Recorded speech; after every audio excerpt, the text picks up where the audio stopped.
Alors à la base, j'avais prévu une petite présentation sur la mobilisation précoce. Vous allez pouvoir vous rapprocher. Mais je vais pas on s'est dit qu'un peu de pratique, ça allait être plus sympa que juste une présentation. Surtout que là, on a plus de personnes sur le côté hospitalier que libéral. Je soulignais tout à l'heure que, en effet, dans le terme mobilisation précoce, on entend souvent le côté sur les en gériatrie, par exemple, sur des personnes qui sont alitées. Je vous parlerai quand même, on a fait des études qui ont duré 1 an en unité neurovasculaire, où on a fait de la mobilisation précoce à J1 post-AVC. Donc c'est vrai que souvent, tous ces termes de précoce, on l'entend souvent plutôt au niveau hospitalier, éventuellement en SMR, les premières mobilisations du patient, quand il n'a pas encore de capacité de se mettre en charge. Qu'est-ce qu'on va pouvoir lui apporter comme mobilisation précoce? La partie que je fais, c'est qu'au niveau des kinés plus libéraux, on peut aussi parler de mobilisation précoce sur tout ce qui est prévention. Ou qu'est-ce que je mets en place comme mobilité en amont quand on commence à avoir des premiers symptômes sur, par exemple, un Parkinson avec les premiers freezing ou avec des pertes fonctionnelles. On peut là aussi utiliser le terme de mobilisation précoce. Pareil sur une gonarthrose, une coxarthrose, il y a des choses que l'on peut faire le plus en amont parce que c'est toujours pareil.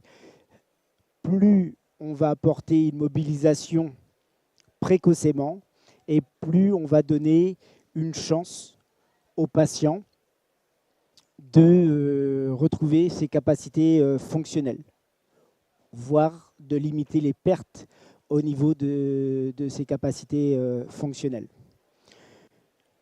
Tout à l'heure, je vais vous montrer l'utilisation d'un dispositif qui sert à mobiliser soit de façon passive pour plutôt gagner en mobilité, en relâchement, et également en mobilisation active pour gagner plutôt en renforcement, renforcer le schéma neuromusculaire et plus particulièrement au niveau des muscles profonds, voire des fixateurs de hanches, et sur une utilisation en décubitus dorsal ou ventral.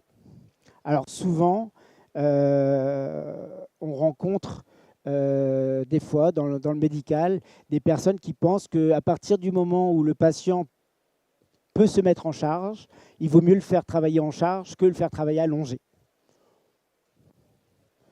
Ça existe, c'est ce qu'on entend.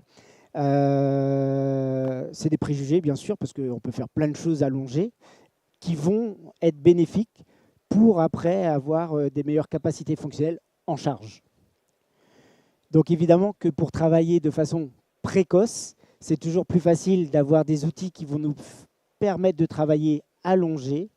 Et en plus, allongé, on a aussi un autre atout, c'est qu'on va éviter justement la charge. Et vous savez qu'une articulation, quand elle est en charge, elle est moins mobile que quand elle est en traction. D'accord ? Si j'ai un gros sac à dos lourd, je vais avoir moins de mobilité que si je vais dans une piscine. Et donc, le fait de pouvoir travailler en décubitus et en plus en légère traction, eh ben, on va être dans un optimum de mobilité ostéo-articulaire, que ce soit au niveau des genoux, que ce soit au niveau des hanches, du bassin, du rachis, jusqu'au cervical. Donc, pour travailler de façon précoce, c'est de mettre le patient dans un état où il va pouvoir avoir son maximum de mobilité, d'amplitude ostéo-articulaire. Donc, précocement, souvent, on pense à la mobilisation passive. Parce que des fois, certains patients, dans certaines unités qu'on peut avoir en hospitalier, en réanimation par exemple, ils n'ont pas toujours la capacité de bouger. Donc la mobilisation passive, on a les ergocycles, Motomed, on a différentes mobilités, plutôt sur des parties cycles qu'on retrouve. Et on peut aussi avoir des techniques comme le DPA Med ou le DPA Sport, peu importe son utilisation, qui, eux, vont travailler sur une mobilisation pelvienne similaire à la marche. On est des marcheurs avant d'être des cyclistes. Et du coup, une mobilisation similaire à la marche est très, très intéressante pour le patient. Maintenant que un peu plus de monde sont arrivés, je vais me présenter. Je suis Christophe Bensoussan. Je suis le fondateur de la société Satisform. Je m'occupe de toute la partie recherche et j'ai conçu le DPA Med et le DPA Sport pour un besoin personnel. J'ai eu un accident de moto avec des douleurs neuropathiques au niveau des membres inférieurs. Et quand on me faisait un mouvement en thérapie manuelle, vous avez peut-être déjà vu ce mouvement ou pratiqué ce mouvement où on prend les jambes, on fait des petits mouvements de va-et-vient, d'oscillation, et en plus on tire un petit peu, c'est assez physique, ça permet de relâcher. Donc moi, c'est un mouvement en thérapie manuelle qui me faisait du bien. J'étais à la base préparateur physique et préparateur mental pour les pilotes de chasse dans l'armée, donc j'étais moniteur de sport. Je suis resté moniteur du sport réserviste, pour ceux qui ont vu le programme, en plus de mon activité au niveau de Satisform. Donc je suis spécialisé aussi dans la réathlétisation des blessés de guerre. Et notamment, je suis parti pas mal de temps en Ukraine pour former sur ces usages de mobilisation précoce pour les blessés de guerre, que ce soit donc des polytraumatisés avec amputation, etc. Et évidemment, avec cette technologie que vous allez découvrir, j'ai en plus un invité avec moi qui a déjà pratiqué le DPA, qui en a fait aussi ce matin et qui va pouvoir en refaire. Et puis, parmi vous, si vous voulez essayer, on pourra le faire durant l'atelier. Il faudra que je gère le chrono. Et puis, autrement, vous pourrez venir nous retrouver. On n'est pas très loin sur notre stand. On va le faire une mobilisation unipodale sur le dos. Hop, on va mettre la droite cette fois-ci. Tu vas venir vers moi. Alors encore un peu. Ok. Impeccable. Ouais.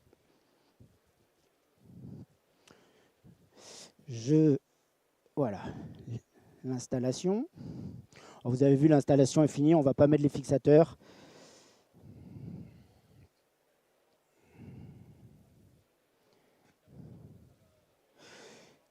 Donc quand on est en hospitalier, on va pouvoir mobiliser sur les plateaux techniques, mais évidemment, on va pouvoir aussi mobiliser en chambre.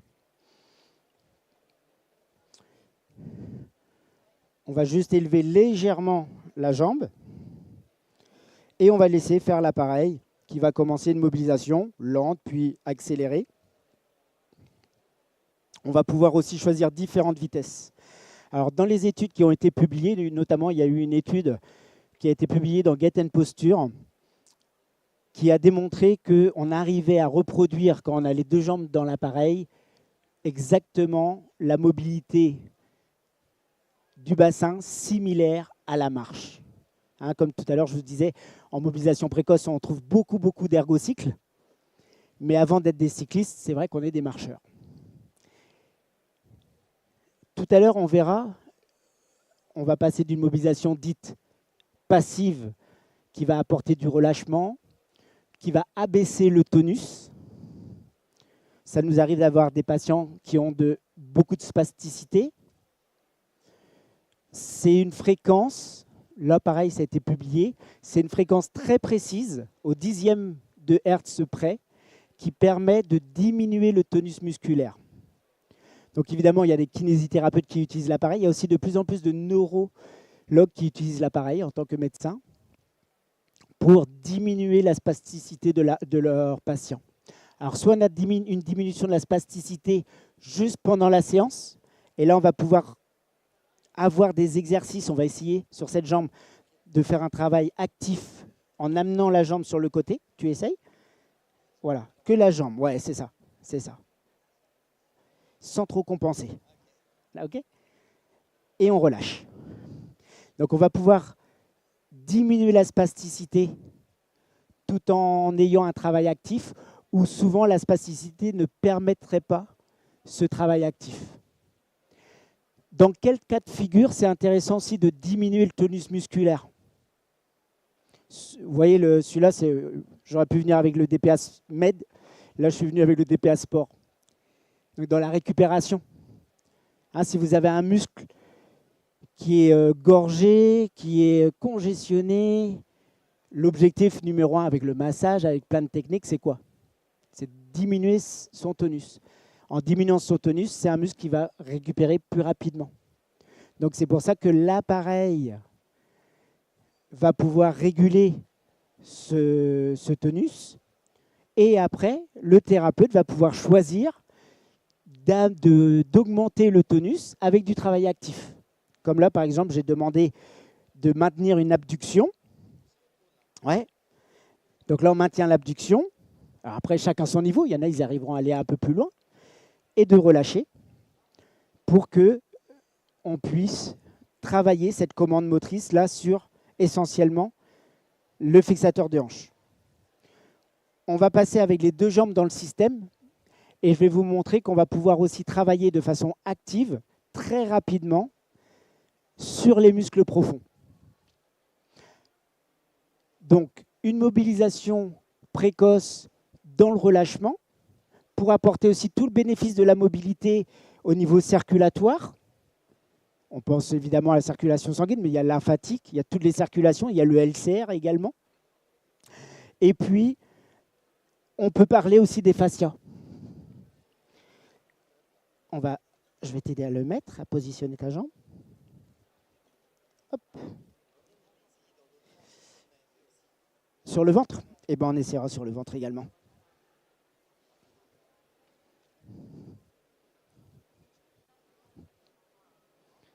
Hop.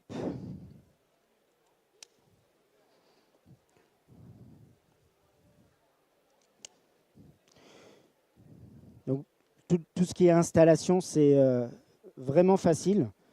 Parce que pareil, pour utiliser un appareil sur de la mobilisation précoce, sur des personnes, des fois, sur lesquelles on n'a pas de capacité cognitive,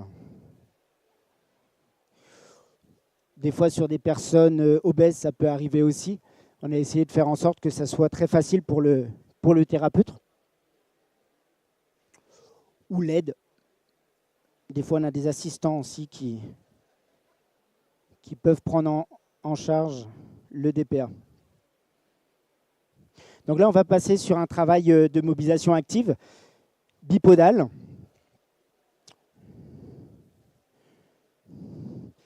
Donc l'appareil va lever les jambes, comme tout à l'heure. Je lève un peu ma table.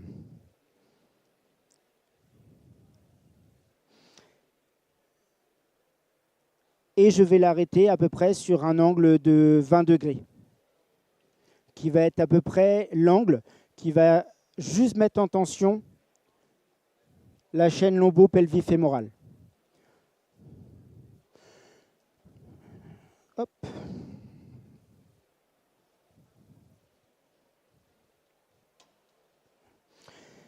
Donc on a des patients, évidemment, qui vont être...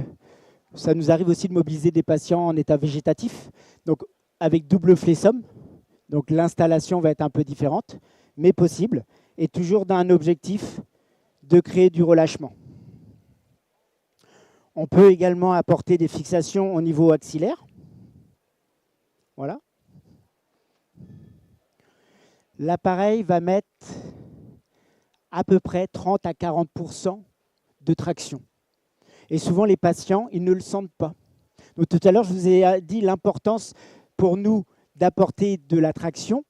C'est pour libérer les articulations, parce que si une articulation elle est en charge, elle a beaucoup moins de mobilité que si l'articulation est en décharge. D'accord? Et après, on a une mobilisation. Là, ça va changer, on change de fréquence. Comme ça, le patient, il sait qu'il y a un changement de fréquence, je change mon état.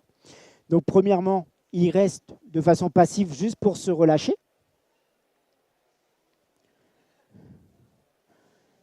Et tout à l'heure, on aura un travail actif où il aura un objectif d'arrêter le mouvement. Et en arrêtant le mouvement, il n'y a que les muscles profonds, multifides, transverses essentiellement, qui s'activent. Et ils ne s'activent pas n'importe comment. Quand vous faites une planche, quand vous faites du gainage, certains exercices, vous allez engager droite-gauche en même temps. Mais vous savez que quand vous marchez, ces muscles profonds, ils travaillent de façon dissociée. Il y en a un qui se repose quand l'autre travaille. Et il y a aussi une corrélation entre l'activation du transverse et des multifides. Donc tout ça, c'est une activation neuromusculaire qui est déjà programmée parce qu'elle est dite archaïque, hein, parce qu'un bébé, quand vous le mettez à la naissance, j'ai eu la chance de pouvoir accoucher mes filles, hop, on fait le test tout de suite sur la table à côté, et en effet, hop, ils ont cette capacité à générer la marche. Bon, ils la perdent, et puis ça met un certain temps à revenir. Et ben, ces capacités neuromusculaires au niveau des muscles profonds, on a tendance à les perdre en vieillissant, avec de la douleur, un lumbago, une douleur au niveau du dos, etc. Et même chez les sportifs, nous on a 5 ballons d'or qui ont utilisé l'appareil, même chez les sportifs de haut niveau, même chez les sportifs de très haut niveau aussi en paralympique, eh ben, on perd ces capacités, ou elles sont moins efficientes. Avec l'appareil, on a fait des échographies, des EMG invasifs, où on a pu voir qu'on arrivait sur une commande très simple. Vas-y, essaye d'arrêter l'appareil. Super, relâche. Et voilà. Donc sur cette commande très simple, j'arrête l'appareil, on a pu constater que seulement les muscles profonds, type transverse, multifide, permettent d'arrêter l'appareil. Et plus la personne a des muscles périphériques importants, notamment des fixateurs de hanches importants, ou de la spasticité, plus c'est dur d'arrêter. Donc ça nous arrive même d'avoir des professionnels du top 14, des piliers énormes qui n'arrivent pas à l'arrêter, et d'avoir papy, mamie en centre de gériatrie, des ficelles à la place des muscles qui arrivent à l'arrêter. Ce n'est pas une question de force, c'est une capacité d'activation du bon muscle au bon moment. Et ça, l'avantage, quand vous faites ce travail-là de façon précoce, vous limitez les pertes liées aux troubles du décubitus, d'accord? Et du coup, vous avez un patient qui est en capacité de reprendre une marche beaucoup plus vite. Et ça, nous, on l'a mesuré. Ça a été présenté à la SOFMER. On a fait une étude qui a duré 6 mois. 6 mois avec l'utilisation du DPA en mobilisation précoce, J1, post-AVC, et 6 mois sans appareil, juste de la mobilisation classique avec les kinés qui travaillent en chambre, etc. Et le score NIH était fortement impacté pour les patients, donc très significatif. Il y avait aussi énormément de troubles du décubitus en moins. Quasiment pas de besoin de mettre de médicaments pour le transit. Bah oui, hein, notre transit, il a besoin de cette mobilité mécanique. Une diminution forte également au niveau des infections urinaires. Et également moins d'escarres. D'accord, si même maintenant c'est bien géré parce qu'il y a les Madelins anti-escarres qui font leur job, mais ça peut arriver dans des services, etc., etc. Donc une diminution importante des troubles du décubitus. Évidemment, s'il y a un patient qui a moins de troubles, sa récupération ne sera que d'autant plus accélérée. Et c'est surtout toute cette mobilité permise, au début même passive, quand on est plutôt dans les services de réanimation, puis active dans d'autres services, en gériatrie, en neurovasculaire, etc. Et ben, ce sont des patients qui ont une capacité de reprise de marche beaucoup plus grande que des patients qui n'ont pas eu cette chance de bénéficier d'une mobilisation précoce. Mais comme je disais tout à l'heure, cette mobilisation précoce, on l'a aussi dans les cabinets. Tout à l'heure, on avait beaucoup de personnes en hospitalier. Peut-être qu'il y a aussi des personnes qui travaillent dans des cabinets. Plus on va apporter cette mobilisation de façon précoce dans notre cabinet, d'une capacité où tous les patients peuvent en bénéficier, on est allongé, on est en décharge. Pour l'arrêter, ça peut paraître difficile quand on est dessus. Vas-y, relâche-toi. Ouais, tu peux te relâcher complètement. C'est bon. On est en phase de repos. Je vais vous montrer quand ça va être dynamique de nouveau. Pour l'arrêter, c'est que quelques grammes. Et des fois, quand on est dessus, on a l'impression que c'est hyper difficile de l'arrêter.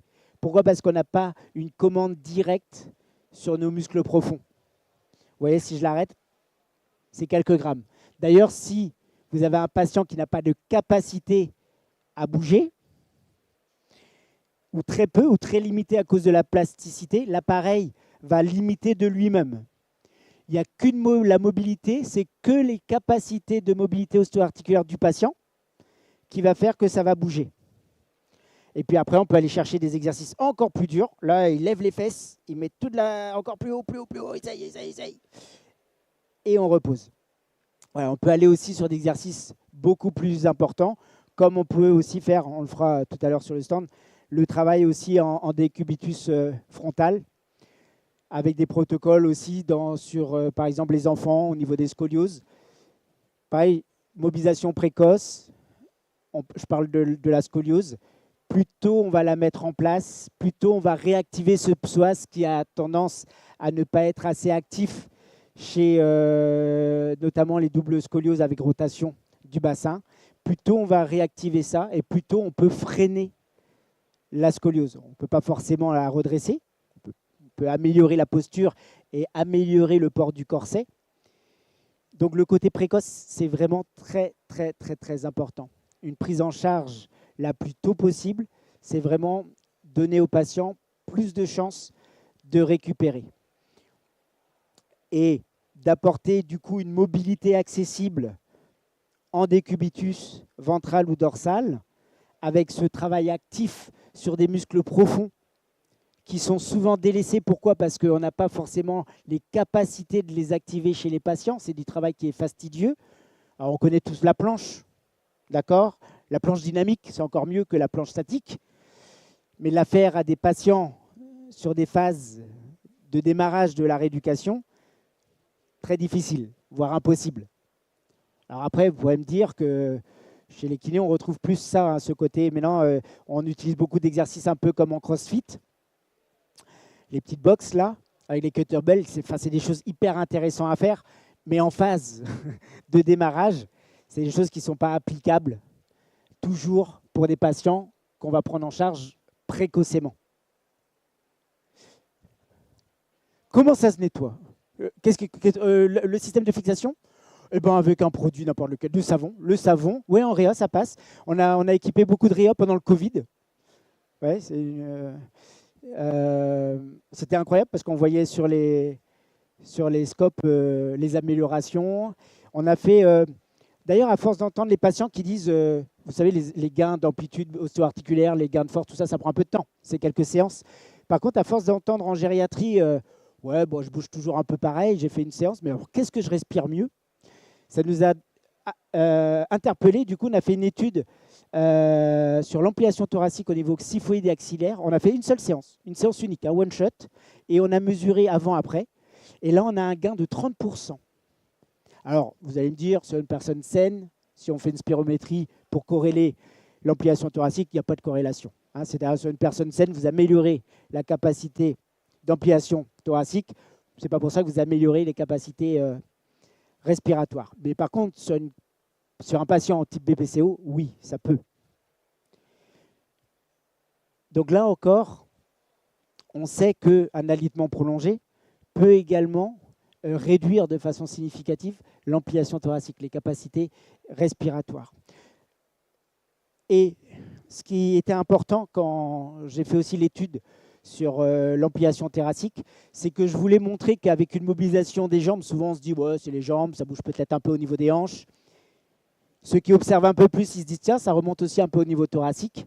Et puis ceux qui observent bien, ils se disent bah, tiens, c'est incroyable, la tête, elle bouge aussi. Et même quand on est en mobilisation unipodale, ça remonte jusqu'au cervical. Et donc l'idée, c'était quoi? C'était de montrer que ce n'est pas parce qu'on mobilise juste les jambes qu'on travaille les hanches et pas plus. Puis des fois, on oublie que le diaphragme, il est rattaché au niveau des lombaires. Et que beaucoup de patients, ou même, on oublie les patients, le sportif qui va soulever une barre, d'accord? Qu'est-ce qu'il va utiliser pour bloquer ses lombaires? Il va utiliser son diaphragme. Il prend une grande inspiration, il descend bien tout ça, il compresse bien. Et qu'est-ce qu'il utilise aussi? Le psoas. Bon. Donc, papy-mamie qui est comme ça, adducteur, psoas, plus de lombaire, diaphragme. Oui, ok, il a un dos verrouillé. Mais le problème, c'est que sa marche est aussi verrouillée. D'accord? Donc, pour redonner une capacité de marche, cette mobilisation la plus précoce possible, c'est de redonner une mobilité au niveau du rachis. Parce que vous avez déjà essayé de marcher avec un rachis qui ne bouge pas. C'est impossible. Pourquoi? Parce qu'on oublie que, vous savez, quand on a nos patients et qu'on leur apprend à marcher, qu'est-ce qu'on fait? On pense au pied. Allez, avance le pied. Mais essayez d'avoir un rachis, par exemple, qui parte sur l'arrière, essayez d'avancer. C'est difficile. Hein. Alors imaginez quand on donne un déambulateur, essayez de reculer. Non, ce qu'on bouge en premier pour marcher, on l'oublie tous, je ne sais pas pourquoi. Quand je vais dans les... J'ai peut-être visité 600 centres de rééducation SMR.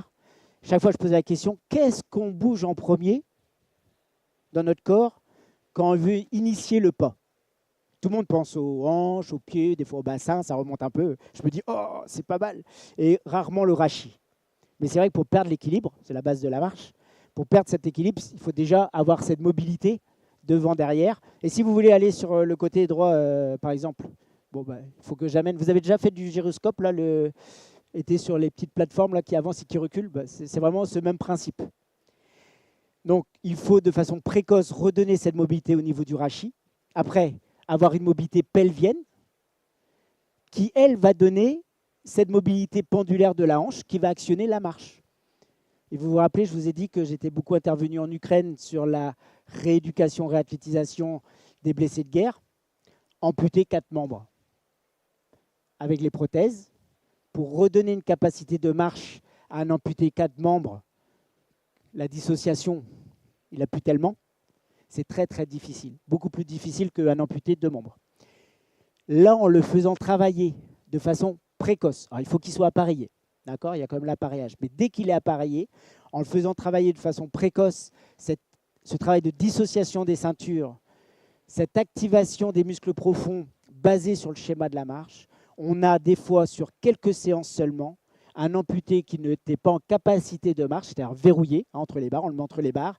On essaye, ça fait des semaines qu'on essaye, voire des mois qu'on essaye. Il n'y a pas cette initiation naturelle de la marche. En une séance de 20 minutes, on peut avoir cette capacité de réinitier cette dissociation avec cette marche derrière. Une marche fonctionnelle, efficiente. Parce que quand je suis comme ça et que j'avance un peu comme ça, ce n'est pas tellement fonctionnel et efficient. Et cette efficience-là, on a aujourd'hui des sportifs qui font des marathons en 2 heures et quelques, qui l'utilisent et qui, grâce à ce gain sur leurs muscles profonds, ils vont repousser cette fatigue. Vous savez, cette fatigue, je ne sais pas si vous avez déjà couru, on l'a aussi en nage. Quand on court, à un moment donné, on sent que tout d'un coup, le corps il pèse plus lourd. Cette posture-là qui change, on est plus lourd, c'est plus dur. Et ben, quand on repousse cette limite, on a cette capacité de garder, maintenir cette posture qui va être efficiente et sur lequel on va dépenser moins d'énergie. Parce qu'en plus, on a de la chance, les muscles profonds, ils sont blindés en mitochondries, ils ont des capacités d'endurance phénoménales, alors que les muscles périphériques, beaucoup moins. Donc si on utilise pour maintenir notre posture des muscles périphériques, on va consommer beaucoup plus d'énergie. Et en effet, les personnes qui bénéficient de cette mobilisation précoce, et même les patients qui sont très chroniques, eh ben, on a un gain sur le 6 minutes. Tout le temps. Que ce soit pour un sportif de très haut niveau, parce que vous savez qu'on utilise le 6 minutes même pour des sportifs de haut niveau, que ce soit pour une personne, évidemment en capacité de marche, mais qui soit en gériatrie, soit post-AVC, en neuro, etc., etc. Donc voilà, donc je voulais vous présenter, et puis ceux qui voudront l'essayer, vous pourrez venir nous voir. Je ne sais même pas quel stand on est, mais je pense que vous allez nous trouver, je crois qu'on est vers là. Vous voyez, Elite, on est avant Elite. Voilà. Et avec plaisir de vous le faire essayer, de vous poser aussi des questions si vous vous en posez. Des fois, vous pouvez rencontrer aussi des clients utilisateurs kinés ou médecins qui viennent nous voir aussi. Des fois, je fais des workshops pour les améliorations. Avant, on était sur une mobilisation seulement bipodale. Maintenant, on est en unipodale. Et on fait aussi les membres sup sur les mobilisations précoces ou non sur le membre sup. Et voilà. Des questions, parce que Tout à l'heure, on voyait il y avait pas mal de personnes qui étaient plutôt sur le côté hospitalier. Vous avez aussi, vous êtes tous en hospitalier? Oui. C'est pour ça que j'ai mis mobilisation précoce. Je me suis dit, tiens, ça va être intéressant. On voit souvent beaucoup de libéraux à Réduca, et puis on s'aperçoit qu'il y a aussi beaucoup d'hospitaliers, de SMR. On a équipé pas mal de centres avec le projet accidenté de la route. Donc Satisform, c'est une société française où on fabrique tout en France. Et on a eu un grand soutien de l'ARS par rapport à ces projets. Je ne sais pas si vous avez participé à ces projets au sein de vos établissements. Mais c'est vrai que dès que les établissements ont quelques blessés de la route, que ce soit en réa, que ce soit dans différents services, ce n'est pas obligé d'être que en rééducation, et ben, vous pouvez bénéficier de cette aide et de cette prise en charge pour pouvoir notamment mettre en place le DPA au sein de vos établissements. C'est toujours plus difficile dans les établissements hospitaliers de faire de la mobilisation en lit, par exemple. Des fois, on n'est pas confronté forcément à l'investissement matériel, mais aussi en temps humain pour faire celle-ci. Donc là, ça permet aussi, avec un outil qui est automatique et simple d'utilisation, de pouvoir se faire aider aussi avec du personnel autre que les kinés, qui vont pouvoir donner les protocoles et voilà, définir les grandes lignes. Mais on peut avoir aussi du coup un personnel différent qui va aussi vous aider à apporter cette mobilité. Et puis, comme vous êtes beaucoup d'hospitaliers, on a la chance aussi d'avoir aussi, sur la thématique plutôt du rachis, d'avoir une prise en charge en soins externes qui, au niveau médico-économique, est très intéressant pour l'hôpital parce qu'on a un remboursement qui est fait. Et du coup, ça permet à des hôpitaux d'avoir un modèle qui finance plusieurs appareils, un en soins externes, et puis également des appareils, voire des fois du personnel, en mobilisation précoce au lit des patients de façon simple. Voilà. Des questions pour d'autres? Merci, je vais pouvoir te libérer. Alors, je n'ai pas regardé le chrono. C'est bon. Eh bien, merci.